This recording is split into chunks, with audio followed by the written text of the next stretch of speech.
오늘 우리에게 주시는 하나님의 말씀은 신약성경 누가복음 15장에서 17장까지의 말씀입니다.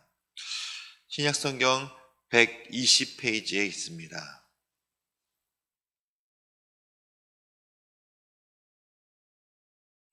(15장에서부터) (17장까지는) 예수님께서 유대와 베레아 지역에서 사역하실 때의 일들이 기록되어 있습니다.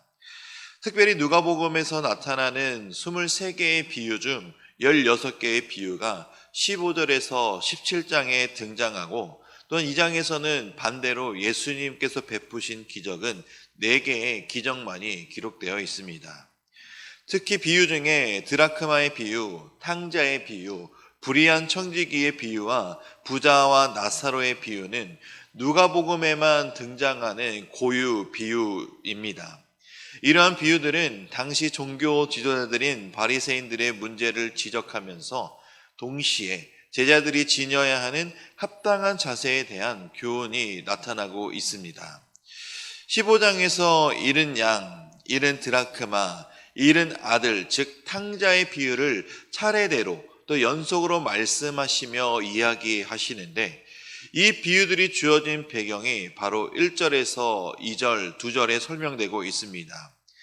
세리와 죄인들이 말씀을 듣기 위해 예수님께 몰려드는 것을 본 바리새인들이, 그리고 서기관들이 죄인들과 함께 식사하는 예수님을 비방하는 것이 바로 이 비유가 주어진 배경입니다. 바리새인들은 하나님께서 죄인들을 미워하심으로 의인이라면 죄인들과 함께해서는 안 된다라고 믿었는데, 이런 인식에 의해 그들은 철저하게 죄인들을 멀리하고 자신들과 그들을 분리시키는 삶을 살았기 때문에 죄인들과 어울리는 예수님을 비난하고 배척한 것입니다. 예수님은 이러한 세 비유를 통해 잃어버린 죄인들이 회복되었을 때 바로 하늘에 계신 하나님께서 기뻐하신다는 것을 말씀하시므로 바리새인들의 이러한 잘못된 생각들을 바로 잡아주신 것입니다.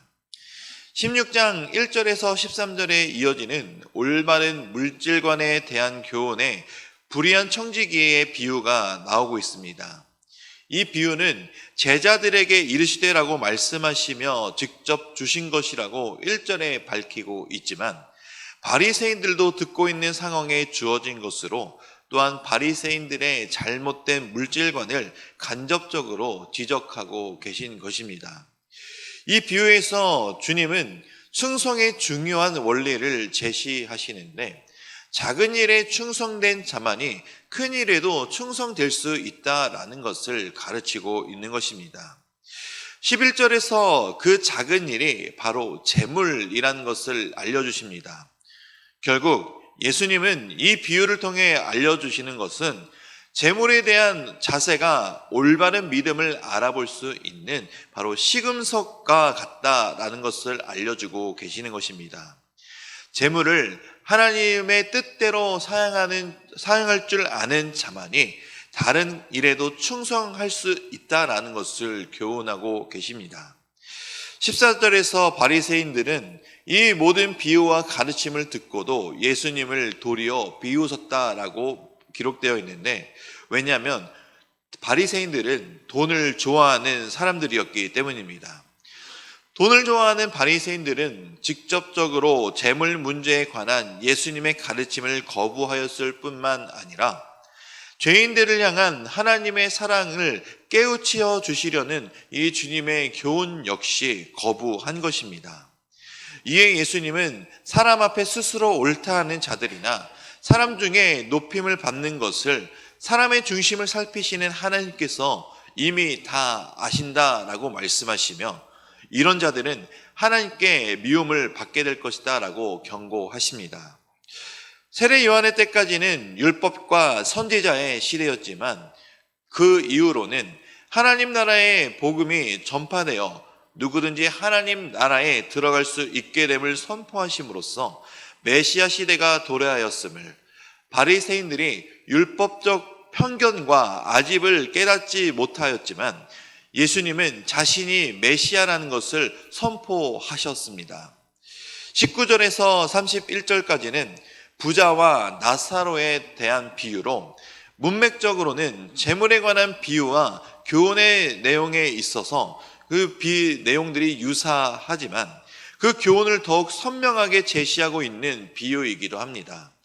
이 비유에서 나타나는 이 둘의 운명은 생전과 죽은 이후로 극명하게 역전되는 것을 보여주고 있습니다. 부자는 생전에 호화롭게 즐기며 살았지만 나사로라는 거지는 부자의 상에서 떨어지는 것으로 배를 채우는 생활을 하였습니다. 그러나 사후에 부자는 음부의 고통으로, 나사로는 아브라함의 품에 있는 극적인 반전이 일어나는 것을 보여주고 있습니다. 이 예화에서 예수님은 부를 하나님의 축복의 필수적 상징으로 여기며 가난과 질병을 하나님의 저주의 결과로만 여기던 유대적 사고방식을 철저하게 깨뜨리신 것입니다. 누가복음 14장 11절에서 이미 예수님이 한번 말씀하신 것처럼 자기를 높이는 자는 낮아지고 자기를 낮추는 자는 높아지리라는 가르침이 이 비유의 예화를 통해 다시 교훈하고 있는 것입니다. 부자가 음부에 가게 된 이유는 부자였기 때문이 아니라 하나님과의 올바른 관계를 망각했기 때문입니다. 하나님 없이 사용되는 부는 영적 마비를 초래하게 됩니다. 구원은 무엇을 가졌는가의 문제가 아니라 누구에게 속해 있는가에 달려 있는 것입니다. 예수 그리스도께 속해 있는 우리는 주어진 모든 것을 하나님 안에서 사용하여야 합니다. 우리가 속한 곳은 세상이 아닌 바로 주 예수 그리스도 아니기 때문입니다. 예수님은 이 비유를 통해 가난한 자를 향한 무관심은 곧 하나님을 향한 무관심과도 같다는 것을 말씀하시며 하나님 사랑과 이웃 사랑의 불가분성을 드러내는 것으로 이것은 지금을 살아가는 우리들에게도 동일하게 적용되는 가르침이며 교훈입니다. 그러니 우리는 주변의 이웃들을 더 돌보며 베풀고 섬기는 삶, 사랑을 실천하는 삶을 살아야 하는 것을 기억하시기 바랍니다. 17장입니다. 이 장에서 예수님이 베레아 지방에서 행하신 사역이 마치는 부분으로 나타나고 있습니다. 17장 1절에서 10절까지는 성도들이 믿음의 공동체 내에서 이웃과 수평적인 관계에서 가져야 할 기본 덕목에 대한 교훈이 나타나며 5절과 6절에서는 하나님과 수직적 관계에서 가져야 할 덕목에 대한 교훈이 주어지고 있으며 7절에서 10절은 겸손한 봉사에 대한 교훈이 제시되며 예수님께서는 베레아 지역에서 사역을 마치시고 제자들이 가져야 할 중요한 덕목을 다시 한번 강조하시므로 15장과 16장에 나오는 비유들을 정리하시며 외식하는 자들과 구별되는 살아야 함을 교훈하고 계시는 것입니다. 이어지는 17장의 내용들은 먼저 11절과 19절 이스라엘 골짜기에서 10 문둥병자를 치유해 주셨지만 유대 출신 9명은 제 길로 가고 오직 사마리아 출신의 고침받은 사람만 예수님께 돌아와 감사와 경배를 드린 일과 하나님 나라의 도래에 대한 바리새인들의 질문에 대한 예수님의 답변이 20절에서 마지막 절까지 이어지고 있습니다. 오늘 우리에게 주신 이런 하나님의 말씀을 통해 하나님께서는 우리에게 이러한 질문을 하실 수도 있습니다. 나는 잃어버린 자를 향한 하나님의 마음을 알고 품고 있는가? 하나님이 맡기신 재물과 사명을 충성스럽게 감당하며 살고 있는가?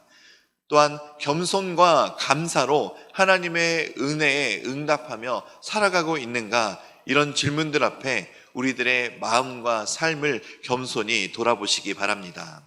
하나님께서는 여전히 잃은 자를 찾고 계시며 여전히 우리를 통해 그 일을 이루기를 원하십니다. 그러므로 우리가 하나님의 마음을 품고 세상의 가치관을 버리고 천국의 가치관을 따라 살며 작은 일에도 충성하며 받은 은혜에 감사하며 살아간다면 우리의 삶을 통해 하나님의 나라가 이 땅 가운데 드러나게 될 것입니다. 오늘 이 말씀 앞에 우리의 마음을 다시 한번 새로워지고 하나님 아버지의 기쁨이 되는 삶으로 나아갈 수 있기를 주님의 이름으로 축원드립니다. 이제 말씀을 듣겠습니다. 누가복음 15장에서 17장까지의 말씀을 경청하실 때 우리에게 주시는 하나님의 음성을 들으시기 바랍니다. 주의 말씀은 내 발의 등이요 내 길의 빛이니이다. 아멘.